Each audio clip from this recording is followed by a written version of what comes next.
আসসালামু আলাইকুম স্যার। ওয়ালাইকুম আসসালাম স্যার। ওয়ালাইকুম আসসালাম। ভালো আছেন? হ্যাঁ ভালো আছি। আতিক, তুমি কি এই মাসের বেতন দিয়েছো? না স্যার, দেন স্যার, এই যে এই মাসে বেতন। আচ্ছা ঠিক আছে। ইউসুফ, তুমি কি এই মাসের বেতন দিয়েছো? জি না স্যার, আগামী মাসে বেতন দেবো। আচ্ছা আতিক, বলো তো 1 আর 1 কত? 2 স্যার। তুই গুড স্টুডেন্ট। ইউসুফ, তুমি বলো তো 11,563 আর 9,203 কত হয়েছে? 11,563। আতিক, জি স্যার। বলো তো তোমার বাবার নাম কি? আব্দুল আজিজ। Good student.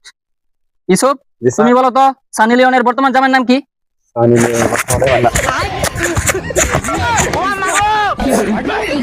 এই যে স্যার বেতন, এই যে স্যার বেতন, এই যে স্যার বেতন। আচ্ছা ইউসুফ, বলো তো 10 আর 10 কত? 10 আর 10 20। গুড স্টুডেন্ট, এই তো ভালো স্টুডেন্ট।